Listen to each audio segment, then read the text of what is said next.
इस लेक्चर में मेक और बाय डिसीजन के कॉन्सेप्ट को समझेंगे।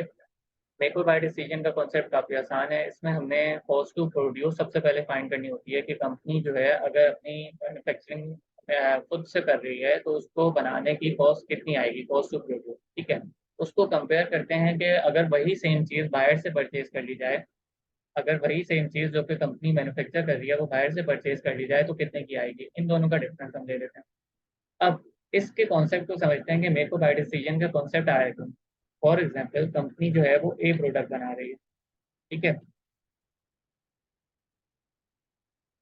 कंपनी जो है वो ए प्रोडक्ट बना रही है उस, और कंपनी के पास मतलब जो हमारी जो मैन्युफैक्चरिंग जो है प्लांट है उसकी कैपेसिटी है 10,000 यूनिट्स बनाने की। ठीक है, वो सारे के सारे हम एक ए प्रोडक्ट बना रहे हैं। उस पर डायरेक्ट मटेरियल की कॉस्ट आ रही है। ठीक है, हमने कोई रॉ मटेरियल परचेज किया हुआ डायरेक्ट मटेरियल, उसकी कॉस्ट आ रही है। डायरेक्ट लेबर की हमें पे करना पड़ रहा है। कुछ हमें वेरिएबल ओवरहेड्स आ रहे हैं और कुछ फैक्ट्री ओवरहेड्स हमें डायरेक्टली एट्रीब्यूटेबल आ रहे हैं।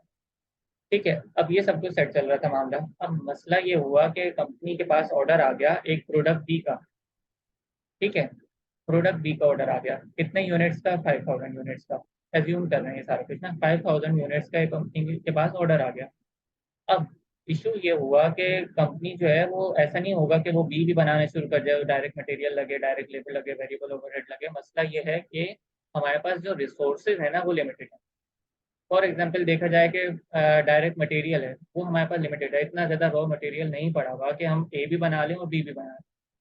अच्छा, डायरेक्ट मटेरियल लिमिटेड नहीं है तो डायरेक्ट लेबर देख लेते हैं। फॉर एग्जांपल डायरेक्ट लेबर जो हमारी लेबर है वो लिमिटेड है। वो दो दो जगह पे दो दो मैन्युफैक्चरिंग उसमें काम नहीं कर सकती, वो एक ही जगह पे काम कर सकती है, लिमिटेड है। सिमिलरली यूनिट्स जो हैं वो 10,000 है, बस इतने ही कंपनी बना सकती है, तो वो ए के बन रहे थे। अब 5,000 यूनिट्स अगर बी को भी बनाने को आ गए तो 15,000 टोटल अगर मिलाया जाए तो 15,000 तो कंपनी बना ही नहीं सकती ना, मैक्सिमम 10,000 यूनिट्स बना सकती है। इस पे फिर हमने मैनेजमेंट जो होती है कंपनी की, उन्होंने डिसीजन लेना होता है कि वो प्रोडक्ट ए बनाए या प्रोडक्ट बी बनाए। अगर प्रोडक्ट ए बनाती है तो प्रोडक्ट बी को बाहर से परचेज कर लेते हैं, सिंपल। और प्रोडक्ट ए नहीं बनाते, ठीक है, प्रोडक्ट ए को ऐसा करते हैं कि बाहर से परचेज कर लेते हैं और प्रोडक्ट बी के ऊपर जो है वो मैन्युफैक्चरिंग स्टार्ट कर देते हैं।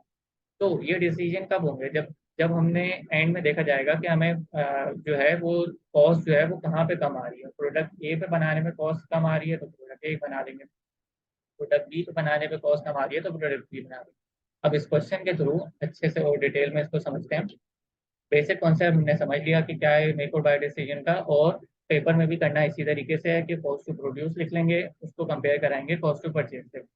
कॉस्ट टू प्रोड्यूस स्टार डाल के इसलिए लिखा हुआ है कि प्रोडक्ट यहाँ पे प्रोड्यूस की कॉस्ट हमने सारी लिख लेंगे, जो जो हमें दिया हुआ होगा वो हम यहाँ पे देख लेंगे कि अगर कोई चीज़ हम प्रोड्यूस करते हैं तो उसके ऊपर डायरेक्ट मटेरियल आ रहा होगा, लेबर आ रही होगी, वेरिएबल ओवरहेड्स आ रहे होंगे और फिक्स ओवरहेड आ रहे होंगे। तो क्वेश्चन की तरफ चलते हैं। The management of Gill corporation is trying to decide whether to continue manufacturing a part or to buy it from outside supplier. ठीक है, कि अगर वो हम प्रोड्यूस करते रहें या उसको बाहर से परचेज कर लें। The part called Fisby is a component of the company finished product. The following information was collected from the accounting records and production data for the year ending 31st December 17. 5,000 units of FSB were produced in the manufacturing department. ठीक है, 5,000 units जो हैं वो produce हो सकते हैं manufacturing department के, तो यहाँ पे हम लिख लेते हैं 5,000 हमने यूनिट्स प्रोड्यूस करने। अच्छा, फिर variable manufacturing cost applicable to the production of each Fisby unit. Each Fisby unit का क्या मतलब होता है, एक यूनिट बनाने के लिए पर यूनिट कॉस्ट लीजिए।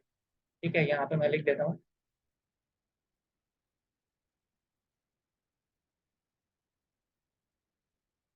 कि यहाँ पे हमें पर यूनिट का डेटा दिया हुआ है। पर यूनिट की कॉस्ट को ऐड करेंगे, उसको जितने यूनिट्स बना रहे हैं उससे मल्टीप्लाई करा देंगे तो ओवरऑल कॉस्ट आ जाएगी। ठीक है, अच्छा, पर यूनिट जो डेटा दिया हुआ है डायरेक्ट मटेरियल का $4.75, $4.75। तो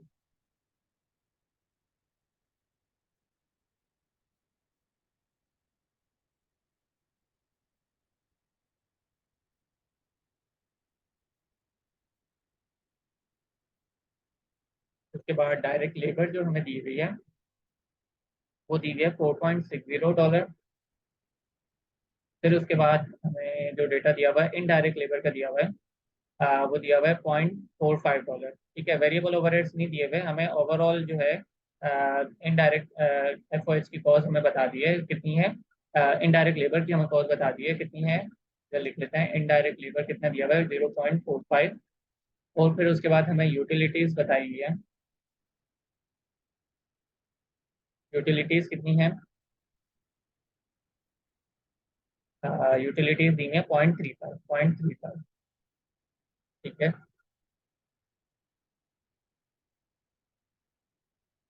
तो इस तरीके से जो जो हमें डेटा दिया हुआ था वो हमने लिख लिया। फिर बता रहे हैं कि fix manufacturing cost applicable to the production of his Weaver.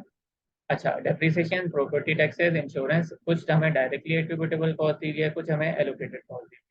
इससे पहले मैंने एक लेक्चर में यही समझाया कि डायरेक्टली एट्रीब्यूटेबल कॉस्ट और एलोकेटेड कॉस्ट में फर्क क्या होता है, कौन सी कॉस्ट रेलिवेंट होती है डिसीजन के लिए और कौन सी इररेलेवेंट होती है। तो इन शॉर्ट हमने समझा ये था कि एलोकेटेड कॉस्ट जो है वो डिसीजन के लिए इररेलेवेंट होती है, और डायरेक्टली एट्रीब्यूटेबल जितनी भी कॉस्ट होती है वो डिसीजन के लिए रेलिवेंट कॉस्ट।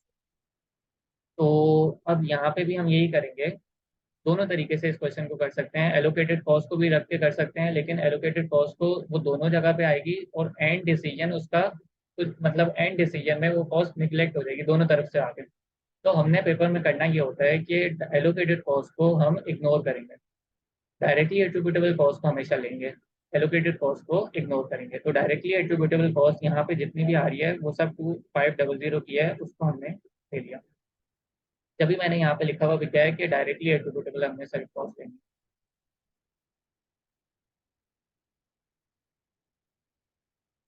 ठीक है। तो ये कॉस्ट जो थी डायरेक्टली एट्रीब्यूटेबल वाली वो टोटल की थी। इससे पहले हमने करना क्या होता है, सारी कॉस्ट का टोटल करना है, पर यूनिट जितनी भी कॉस्ट है उसका टोटल करना है, वो 10 आ गई, ठीक है।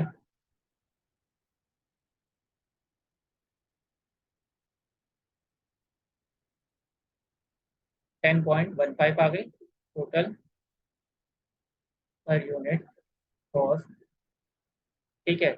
इसको यूनिट से मल्टीप्लाई करा देना है, यूनिट्स हमारे पास कितने हैं 5000 के, ये हमने ऊपर लिख भी लिए थे। तो हमने किया क्या, ये हमारे पास जो पर यूनिट कॉस्ट आई थी टोटल, उसको हमने यूनिट से मल्टीप्लाई करा दिया, तो ये 50750 की हमें टोटल कॉस्ट पता चल गई, ठीक है। उसके बाद हमने इसमें फिक्स कॉस्ट का जो एलिमेंट था उसको भी ऐड कर लिया, तो हमारे पास कितनी आ गई 50750 प्लस 2500। तो टोटल जो है हमें 53250 की कॉस्ट मिल गई, कि अगर हम अपनी प्रोड्यूस करते हैं, अगर प्रोडक्शन करते हैं तो 53,250 की हमें कॉस्ट देने में। हम चले कैसे, डायरेक्ट मटेरियल था, लेबर था, इनडायरेक्ट लेबर था, यूटिलिटीज था, ये सारी पर यूनिट कॉस्ट, ठीक है। इन पर यूनिट कॉस्ट को हमने ये हमारे पास टोटल कॉस्ट आई, इसको फिर हमने नंबर ऑफ यूनिट से मल्टीप्लाई कराया जो कि 5000 यूनिट्स थे, ठीक है। 5000 यूनिट से मल्टीप्लाई कराया तो टोटल 50750 आ गई। इस 50750 में FOH का जो डायरेक्टली एट्रीब्यूटेबल वाला एलिमेंट था उसको ऐड करा तो 53,250 की हमारे पास टोटल कॉस्ट आ गई। उसके बाद देखते हैं, all variable manufacturing and direct fix cost will be eliminated if फिज इज परचेज। तो वो ये बोल रहे हैं कि ये कॉस्ट जो है वो एलिमिनेट हो जाएगी अगर हम ये चीज़ जाके परचेज कर लेते हैं, फिर भी जो हमारा प्रोडक्ट है। Allocated cost will have to be absorb by other production department, ठीक है। एलोकेटेड कॉस्ट का इन्होंने बताया भी है कि वो एब्जॉर्ब हो रहे हैं अडर प्रोडक्शन डिपार्टमेंट में। The lowest quotation for 5000 50 unit from a supplier is 56,000। अगर हम ये बाहर से जाके खरीदते हैं तो सबसे सस्ता जो हमें पड़ेंगे 5000 यूनिट्स वो सप्लायर से कौन से कितने के पड़ेंगे 56,000 के, तो यहाँ हमने लिख लेना है कि वो 56,000 का हमें मिलेगा। फिर if SB units are purchased, freight and inspection cost would be 0.30 per unit. अगर हम ये चीज परचेज करते हैं तो 0.30 पर यूनिट, मतलब 0.30 को, ये पर यूनिट है, कितने यूनिट्स हमने परचेज करने हैं 5000, यहाँ पे भी लिखा हुआ है 5000 यूनिट्स परचेज करने हैं, इसका मल्टीप्लाई करा देते हैं तो ये 1500 आ गया, इसको भी ऐड करा दें, ठीक है। इसके अलावा क्या कह रहे हैं, receiving cost totalling 500 per year, एक 500 की हमें रिसीविंग कॉस्ट भी बेयर करनी पड़ रही है। तो हमने क्या किया कि इस 56,000 में एक हमने 1500 भी ऐड करा लिया, ये भी हमें कॉस्ट आएगी अगर बाहर जाते हैं, और 500 भी हमने ऐड कर दिया। तो टोटल जो कॉस्ट परचेज आ गई हमारे पास वो 58,000 की आ गई।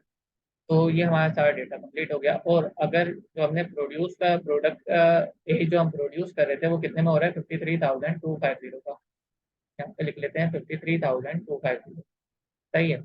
एलोकेटेड कॉस्ट को अगेन मैं बता रहा हूँ, एलोकेटेड कॉस्ट को इग्नोर करना है। वजह यह है कि एलोकेटेड कॉस्ट को अगर हम यहाँ पे लेते हैं, ठीक है, यहाँ पे अगर एलोकेटेड कॉस्ट को कॉस्ट टू प्रोड्यूस में लेते हैं, ठीक है, तो सेम एलोकेटेड कॉस्ट को हमने कॉस्ट टू परचेज में भी लेंगे, तो फायदा कुछ भी नहीं रहेगा। इन द एंड डिसीजन जो है ना, हमारी जो रेलिवेंट जो डिसीजन आ रहा होगा वो यही आ रहा होगा, 4750 ही आ रहा होगा। ठीक है, दोबारा बताता हूँ, एलोकेटेड कॉस्ट को अगर यहाँ पे कॉस्ट टू प्रोड्यूस में मैं लेता हूँ, ठीक है, तो same allocated cost to purchase में भी लेना पड़ेगा। ठीक है, तो जब दोनों जगह लेंगे तो डिफरेंस जो है ना वो यही आ रहा होगा, 4750। इसको आप करके भी देख सकते हैं अगर। तो इन शॉर्ट कहने का मकसद ये है, एलोकेटेड कॉस्ट को हमने डिसीजन में, मेक और बाय डिसीजन हो चाहे कोई भी डिसीजन मेकिंग का कॉन्सेप्ट हो, लिमिटिंग फैक्टर हो चाहे कोई भी हो, उसमें हमने इग्नोर करना होगा। तो 4750 हमारे पास डिफरेंस आ गया। अब यहाँ से पता ये चल रहा है कि अगर हम कोई चीज़ प्रोड्यूस करते हैं ना तो वो सस्ती पड़ रही है। कॉस्ट है ना, कॉस्ट हमें सस्ती पड़ रही है, तो हमें ये चीज़ प्रोड्यूस करनी चाहिए। बाहर से खरीदने जाएंगे तो 58,000 रुपीज़ हमारे लग जाएंगे, तो हमें बाहर से नहीं परचेज करना चाहिए, 53,250 का प्रोड्यूस करना चाहिए। अब रिक्वायरमेंट ए थी हमारे पास, incremental analysis for Fisby, your analysis should have column for Fisby. ठीक है, अगर हम मेक करते हैं तो ये आ गया हमारे पास। उसके बाद अगर हम बाय करते हैं तो ये 58,000 आ गया हमारे पास, और नेट इंक्रीज और डिक्रीज हमारा 4750 आ गया। नेक्स्ट उसमें बोल रहे हैं, based on your analysis verse what decision should management make. ठीक है, वही सिंपल है, मैनेजमेंट जो है वो प्रोड्यूस करे इस चीज़ को, बाहर से परचेज ना करे। फिर उसके बाद है, would the decision be different if Gill corporation has the opportunity to produce 6,000 of net income with the facilities currently being used to manufacture 50। कह रहे हैं कि अगर हम प्रोड्यूस ना करें, बाहर से परचेज कर लें, तो 6,000 की एक हमें नेट इनकम होगी, उसका डिसीजन पे क्या इम्पैक्ट आएगा, तो इसको सॉल्व कर लेते हैं। मैं कॉपी करता हूँ और रखते हैं, इसको सॉल्व कर लेते हैं।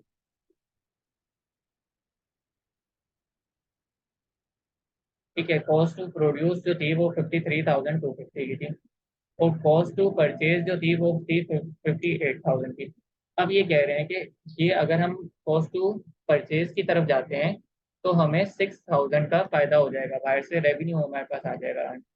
अब जब 6,000 का रेवेन्यू हम अर्न कर लेंगे तो ये कॉस्ट में से हमें कॉस्ट, अगर देखा जाए नेट इम्पैक्ट देखा जाए, 58,000 की कॉस्ट है, 6,000 का रेवेन्यू है, तो नेट इम्पैक्ट क्या आएगा, नेट इम्पैक्ट क्या आएगा देख लेते हैं। 58,000 की कॉस्ट मतलब ये मेरी जेब से जा रहा है, इसमें से मैं माइनस करता हूँ 6,000, मतलब जो मेरी जेब में आ रहा है वो मैं माइनस कर देता हूँ, तो ओवरऑल नेट इम्पैक्ट क्या हुआ, 52,000 का। ठीक है, तो ये 52,000 हमारी अब कॉस्ट टू परचेज हो जाएगी नेट इम्पैक्ट के बाद। यहाँ पे कर लेते हैं, 58,000 थी, माइनस किया मैंने 6,000, माइनस इसलिए किया क्योंकि 6,000 का रेवेन्यू अर्न हो रहा था। रेवेन्यू जब अर्न होता है तो वो ओवरऑल इम्पैक्ट देखा जाए तो कॉस्ट कम हो जाती है। ठीक है, कॉस्ट को कम कर देता है, तो नेट इम्पैक्ट में वो 52,000 होगी। तो अब अगर देखा जाए डिफरेंस जो है, मतलब हमें क्या करना चाहिए, अब बाहर से परचेज कर लेनी चाहिए, क्योंकि अब हमारे परचेज की कॉस्ट कम आ रही है। पहले डिसीजन में हमारी प्रोड्यूस की कॉस्ट कम आ रही थी तो हमें बनाना चाहिए था, नेक्स्ट डिसीजन में हमारी परचेज की कॉस्ट आ रही है कम, तो हमें परचेज कर लेना चाहिए। तो डी जो है वो थ्योरेटिकल है, तो जो था कैलकुलेशन बस यही थी। तो आई होप ये क्वेश्चन समझ आ गया होगा, काफ़ी इजी होते हैं क्वेश्चन अगर ये दो तीन कॉन्सेप्ट पता हो, और एक ये एट्रीब्यूटेबल कॉस्ट का कुछ कॉन्सेप्ट बताओ। इसमें मैंने बताया कि एलोकेटेड कॉस्ट को हमेशा इग्नोर करना है डिसीजन लेते हुए। ठीक है, नेट जो फर्स्ट हमारा डिसीजन था उसमें हमारी 4750 की आ रही थी और प्रोड्यूस करना चाहिए था। सेकंड जो हमने डिसीजन लिया वो हमने क्या किया, रेवेन्यू को कॉस्ट से कम कर दिया, तो ओवरऑल इम्पैक्ट हमें 52,000 का आ गया। ठीक है, ये 52,000 कैसे बने हैं यहाँ पे मैं लिख देता हूँ। 58,000 थे हमारे पास कॉस्ट टू परचेज, ये 58,000, इसमें से 6,000 का रेवेन्यू हमारा अर्न हो जाएगा, तो कॉस्ट कम हो जाएगी ओवरऑल। तो 58 में से माइनस 6,000 किया तो हमारे पास 52,000 की कॉस्ट आ गई। So that's all for this lecture.